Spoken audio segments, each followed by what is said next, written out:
Hello, hello, hello. How nice to see you again. I'm going to try to sit back a little bit, see if things are getting better when it comes to my eyes. See if I'm looking in the right direction. I'm trying to look straight into the camera lens and we'll see how it goes. In any event, today Spanish speakers from Spain are lucky because the topic, as you've been able to see, is about mealtimes in Spain. Therefore, it's going to show you that if you know what you're talking about, if you've studied the subject and you know the terminology, doing consecutive is relatively easy and simultaneous is also easy. Today, the links are extremely well defined. Therefore, the structure is very clear and the sentences aren't too long, in my opinion. So, why don't we start to scribble away?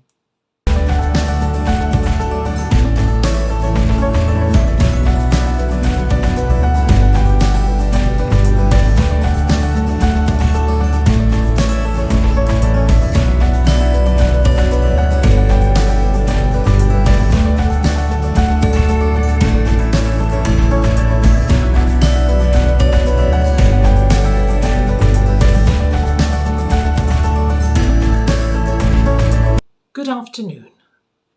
One of the most difficult things for visitors to understand when they come to Spain is our meal times, particularly when they come to the southern part of the country. I have had long, interesting and eventful conversations with members of my family from abroad who find it very difficult to understand why they can't have a hearty evening meal at 6 p.m. On the other hand, I tell them that we find it amazing that they have a cup of coffee at 3 o'clock in the afternoon in summer. Incredible. Of course, one of their first questions when they arrive is when are the meal times in Spain? So I start telling them how things go. I usually tell them that we have breakfast on weekdays from 7 to 9 or 9:30.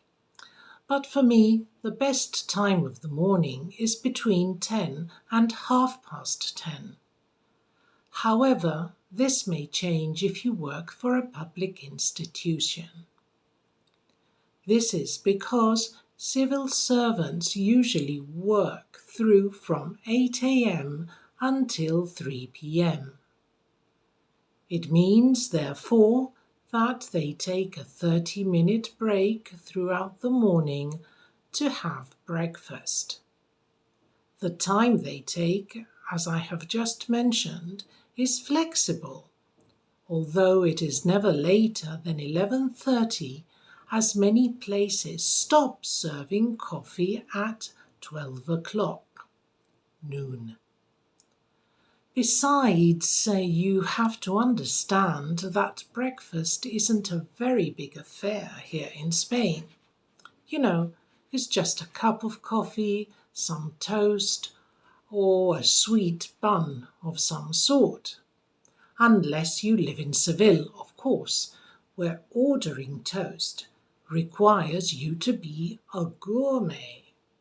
There are different types of bread to choose from to start off with. And ordering toast means that it can come topped with as many combinations as you can think of. For example, serrano ham, fresh tomato and olive oil, or maybe avocado, cottage cheese and olive oil, or simply butter and jam, or cheese, ham and butter. Just think of almost any combination you can make with cold cuts, cheese, olive oil, butter and jam, and mix them however you wish, and you have your special topping for your toast. But let's go back to meal times in Spain. Some people, mostly children, have a snack between 10:30 and noon. Lunch starts officially at 2 p.m., but I have to admit that almost everybody has lunch at 3 o'clock or from 3 o'clock onwards, particularly during the summer. Our afternoon snack might be at 5:30 p.m. onwards, and in winter we start meeting for coffee also at 5:30 p.m. I would say that the latest time to have a coffee would be 7 p.m. should you want to have one, because it isn't really that common to see anyone having one at that time of the day unless it is during the summer. Finally, dinner would be from 9 p.m. onwards. But then again, most people start meeting at 9:30 or 10 o'clock in the evening. And remember that we usually drink beer or wine with our evening meal if we go out. And remember, we usually drink beer or wine with our evening meal if we go out, while cocktails and drinks are after dinner from 11:30 onwards. It is important to understand that meal times in Spain are different. Why? Because the weather is much warmer, there is more sunlight, so the days are longer, and in summer we need to adapt to the hot weather. Thank you for your attention.